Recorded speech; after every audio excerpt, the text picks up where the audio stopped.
Welcome to Hillary Topper On Air, the podcast you can't afford to miss.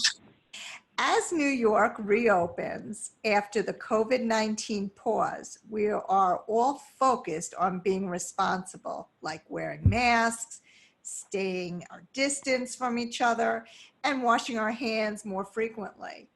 But as people return to work and activities, the traffic will increase once again. Have you thought about how this all translates into your driving habits? In other words, can being a courteous driver get you in trouble? I'm Hillary Topper, and this is Hillary Topper on Air. Today, I'm really excited to be speaking with Jason Katz. He's an equity partner at Louis Joes, and I'd like to welcome him now to the show. Welcome, Jason. Hi, thanks, Hillary. Thanks for having me on the show. So, tell us a little bit about yourself, your background, and about Louis Joes. Well, I've been an attorney for 21 years. I've been at Louis Joes for 20 of those years. Louis Joes is a full-service, versatile firm that started with 4 lawyers and has grown to over 70. And we represent a wide range of clients in a number of different fields, including insurance defense, medical malpractice, commercial litigation, wills, trust, and estates, and estate planning, just to name a few. You know, we've been blessed that we have a tremendous amount of talent here at Louis Joes, and, we have offices both on the island and in Manhattan. Very cool. So now New York is getting back. And with that will come horrendous traffic and something I am absolutely not looking forward to.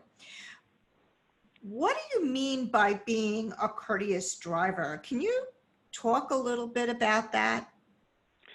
Sure.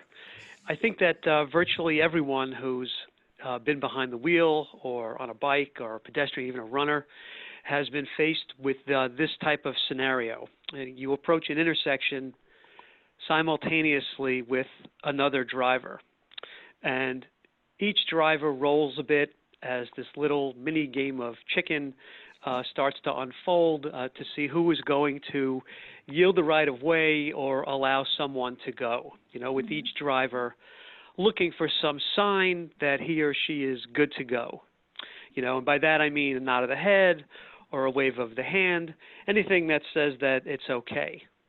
And I have, depending on how courteous you are, and with so many of us working remotely and not doing much driving, I wonder how courteous everyone's going to really be once we get back on the road. But if you signal to another driver, your seemingly innocuous, well-intentioned gesture could potentially expose you to liability. Really? So how does that work? Well, take my scenario where you have 2 drivers, each approaching the intersection, each one stopped and looking at the other to see who's going to allow who to go. And let's call one driver the waiver. So if the waiver says, I'm going to be courteous, I'm going to be polite, I'm going to let this guy go. So he picks his hand up and he kind of gives a wave and says it's okay to go. And that driver proceeds either straight ahead or is about to make a turn when, as life, throws curveballs, a car comes seemingly out of nowhere, or a bicyclist or a pedestrian, and there's an accident. And you might be thinking to yourself, well, all I did was wave. I didn't hit anybody. Why am I in trouble? And the law, though, says that if you are gesturing to someone, you are then telling someone that it's safe to turn.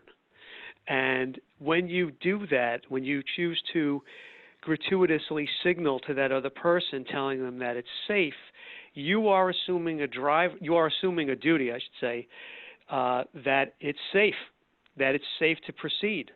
And now the burden is on you to make sure that everything is safe. So whereas when you approach that intersection and you're really only looking at the other driver, if there's someone else that you miss or are not looking for, but happens upon the scene, you are potentially exposing yourself to liability should an accident happen. Is this a new law, or has this been in existence for a long time and we just haven't heard about it? Well, there are cases that have addressed this from as far back as 10, 11 years ago. Wow. But a case as recently as March of this year came out and reaffirmed these principles, that gesturing and telling someone that it's okay to go can expose you to this potential liability. And I want to add, I was involved once in an accident where I was behind the person who made a right turn, literally around the corner from my house on a residential block, when the driver in front of me stopped. So I stopped, and I figured she was looking for a house. And the next thing I know, the brake lights come on, and she starts traveling in reverse. So I honk my horn, and but she's not stopping. So I put my car in reverse. Ultimately, I run out of room, and I'm honking and honking. And, she bangs into the front of my car. Thankfully, nobody got hurt. It was just some minor property damage, just a nuisance. But in my initial conversation with the driver, she said, it's really not my fault. My car is supposed to tell me when there's someone behind me. And I had to tell her, I was like, yeah, that's great, except that obviously everybody still has the obligation to look and see what's there to be seen. Mm-hmm.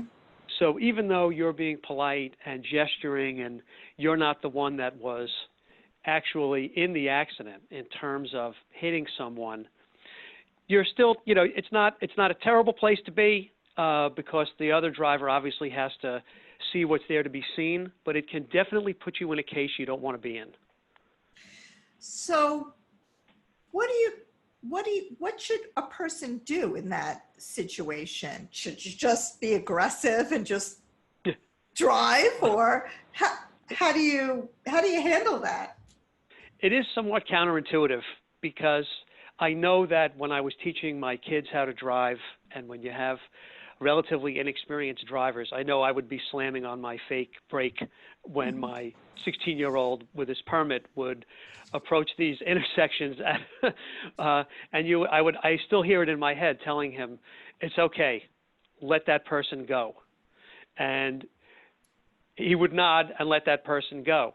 Mm-hmm. But I think that the takeaway, or one of the takeaways, is know where you are. If it's a one-lane road where there's really nothing else going on, and you could see there's nothing obstructing your view, there's nothing wrong with being polite. Mm-hmm. and perhaps waving and gesturing somebody on. But if I know when I ran this morning, I happened to run at an intersection where there's 2 lanes for traffic in opposite directions, and there's a school not far from there.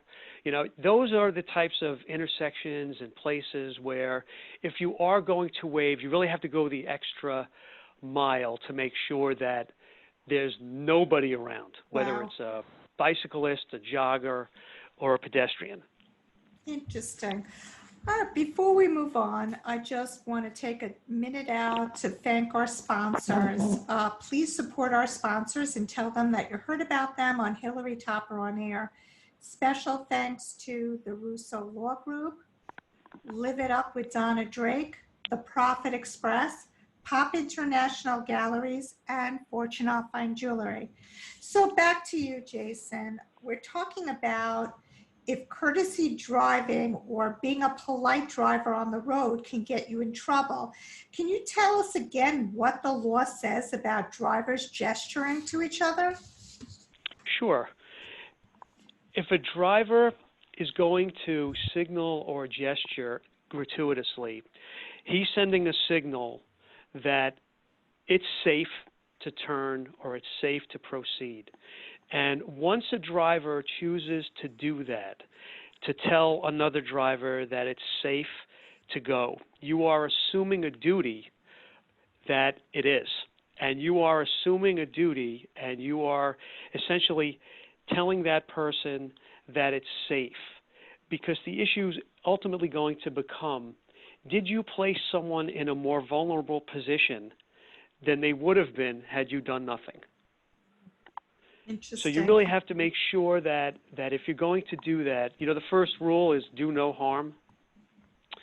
The rule should be don't do something if you think it's going to put someone in a more vulnerable position. Because there are cases where drivers have gestured to pedestrians. Someone is peeking out, looking to see if it's safe, and a driver, being a nice guy, waves his arm and tells that person that it's okay, and they take a couple of steps and they get hit by another driver. And your instincts are, well, I'm not the one that hit the pedestrian, I just waved. But the law is going to say that by waving, by choosing to do that, you may have placed that person in a more vulnerable position than they were before. So that's one of the takeaways, because the expression, there's a certain road that's paved with good intentions, and this is one of them. What about cyclists, runners, pedestrians? What happens if they wave on the driver? Are they still liable if, God forbid, something happens?